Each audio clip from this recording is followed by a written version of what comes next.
Hello students, welcome back. We'll continue with chapter 13, the reproductive system.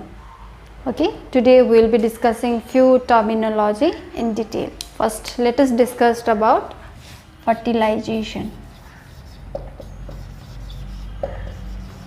I hope you all know the meaning of fertilization. What is fertilization? Fertilization means fusion of sperm with the egg is known as fertilization. So, during a mating period or a copulation period, millions of sperms are ejaculated into the vaginal region. Okay. Now, sperms from vaginal region will move on to the oviduct, because we have already discussed in our prior classes, right? Eggs from which are produced in the ovary are transferred to the oviduct, and there it waits for the sperm to reach, so that fertilization can take place. So fertilization takes place in fallopian tube or oviduct. So if during mating process, so your sperms are ejaculated into the vaginal region, and from vagina it will move on to the oviduct where it will meet the egg. So fusion of the sperm with the egg is known as fertilization. So now next we will be discussing in detail about the structure of sperm and ovum. What happens when sperm meets an egg. Okay. So you know that sperm is the male gamete and ovum is a female gamete. So first let us discuss about sperm. Okay, so first let us discuss about the structure of a human sperm. So your human sperm has the major structure is a head region, inside which you have a nucleus, and we know that nucleus consists of genetic material. Okay, genetic material of a male is present inside this nucleus. It is in a haploid number.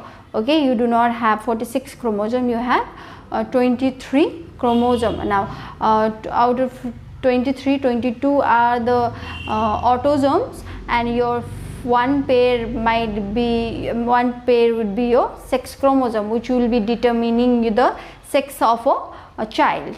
Okay, and now this during fertilization, this genetic material will be combining with the genetic material present in a egg, thus maintaining the total normal, that is 46 chromosome. Okay, now on top of the head you have a region called acrosome. Now acrosome helps in entry of the sperm into the egg, so that fertilization takes place. Okay, then in the middle region you have mitochondria.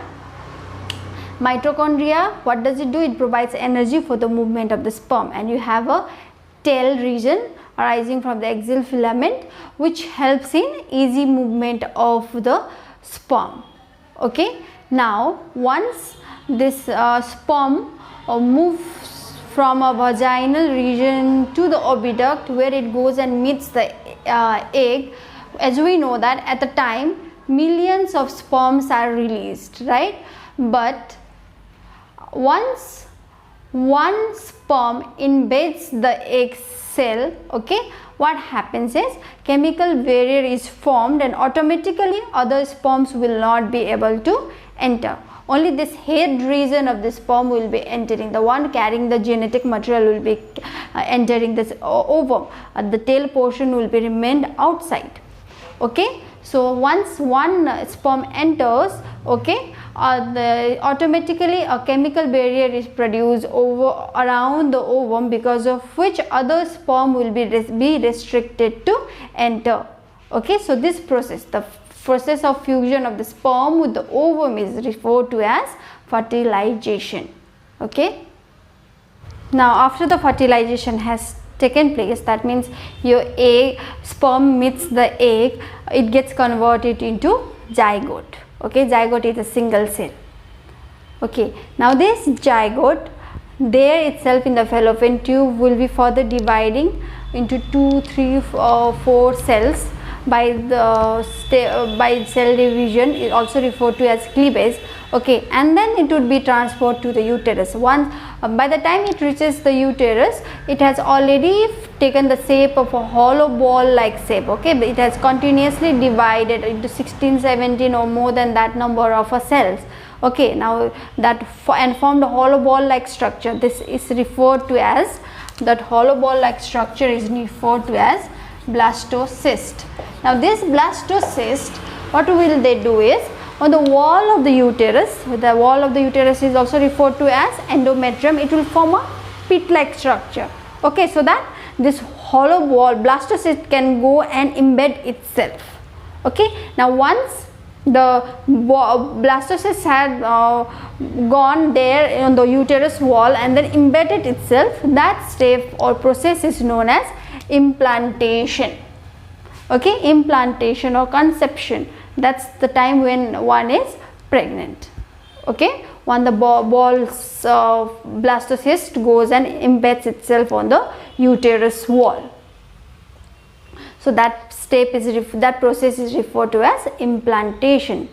Okay, for the uterus further continues itself, developing itself. Okay, in order to nurture the growing embryo inside that uterus. Okay, by 8 weeks the embryo will already be taking the shape of a human. That means most of the parts of fetus would be developed. Okay, at that time fetus requires nutrients and oxygen just like any other human being. So it is provided with the help of a structure called placenta. Okay, and your uterus wall, from uterus wall arises a blood vessel, a bundle of blood vessel referred to as umbilical cord, which connects with the placenta.